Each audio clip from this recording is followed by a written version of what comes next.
Bonjour, j'espère que vous allez bien. Aujourd'hui, nous allons faire une démonstration investissement égal à épargne avec des agrégats macroéconomiques. Donc, si vous n'êtes pas encore abonné, abonnez-vous et activez la cloche de notification. Nous allons le faire en moins de 5 minutes. Nous allons partir droit au but. Merci. Nous allons voir d'abord les agrégats macroéconomiques qui nous permettront de faire cette démonstration. Vous avez d'abord Y qui est égal à le revenu, le PIB, produit intérieur brut, C, la consommation, I, investissement, S, épargne, BCF, formation brute de capital fixe, delta S, variation de stock, M, importation, X, exportation. Alors, vous avez pour 15, Y égale à consommation plus épargne. Pour le revenu, pour 15, le revenu d'un ménage égale à la consommation plus épargne. Donc, vous, en tant que ménage, votre revenu est égal est destiné à une partie à être consommée et une partie à être épargnée. Épargnée, ça veut dire la partie non consommée du revenu. Donc, vous avez ça. Et la deuxième formule que nous allons voir pour le PIB, produit intérieur brut. Produit intérieur brut, c'est la richesse créée d'une nation durant une période d'année, souvent calculée en une année, est égal C plus formation brute de capital fixe plus la variation de stock plus X moins M. Le PIB est synonyme de Y. Ça veut dire tout simplement qu'on peut remplacer PIB comme Y parce que est synonyme. Y, ça signifie le revenu et que le PIB d'une nation aussi, ça veut dire la richesse et le revenu de ce pays durant une période donnée. Donc on peut les intervertir comme si c'est la même chose. Voilà. Donc Y égale à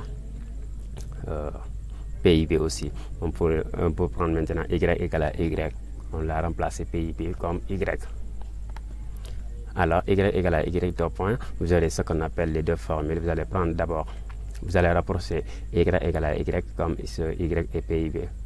D'un PIB qu'on a remplacé par Y déjà. C'est C plus S. La consommation plus épargne égale la consommation plus formation brute de capital fixe plus la variation de stock plus X moins M. Remarque, c'est important, pour une économie fermée, il n'y a pas importation, il n'y a pas d'exportation ni importation. Donc, X égale à 0 et M égale à 0. Ça veut dire une économie fermée, c'est un pays qui ne fait pas déjà à l'extérieur et qui ne vend pas aussi à l'extérieur. Donc, il est seul. Il s'auto-alimente. Ce qu'il travaille et ce qu'il produit, c'est lui-même qui consomme. Mais ce pays ne vend pas à l'extérieur. Il vit en autarcie. Donc, dans ce pays, il n'y avait pas d'exportation ni importation. Donc, ces deux éléments seront nuls. X est égal à 0 et M égale à 0. C'est là où qui est important. Et alors, or que investissement au sens large égale à la formation brute de capital fixe plus la variation de stock. Alors,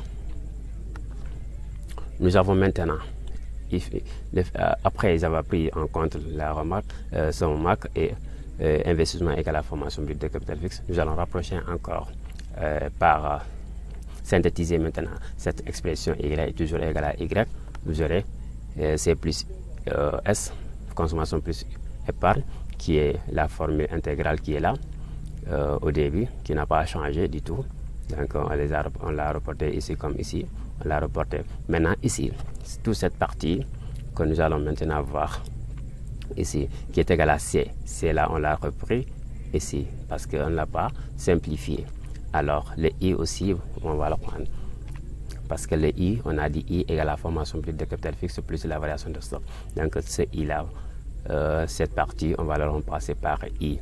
Et cette partie, on a dit que cette partie est nulle parce qu'on est dans une économie fermée. Voilà, donc c'est consommation plus investissement. Vous avez là. Donc la formule nous donne ici maintenant consommation plus épargne égale à la consommation plus investissement. Nous allons alors tirer le C plus S moins C égale à I. Donc nous allons simplifier le C plus C moins C, ça donne 0. Ça va nous rester S égale à I. Donc nous avons juste en bas ici S égale à I, c'est la même chose que si on dit I égale à S. Donc l'investissement égale à épargne. Pourquoi j'ai décidé de le faire? Parce que c'est un thème aussi très important, souvent les sujets de dissertation en macroéconomie. Voilà, donc parfois il faut démontrer, et pour montrer au caractère que vous avez compris l'hypothèse et que vous pouvez le démontrer, et vous pouvez le démontrer pour le faire savoir que ça c'est vrai. Donc il n'y a pas de critique. J'espère qu'on va s'arrêter là aujourd'hui. Si vous avez aimé la vidéo, si la vidéo vous plaît, n'oubliez pas de liker et partager à vos collègues. Merci.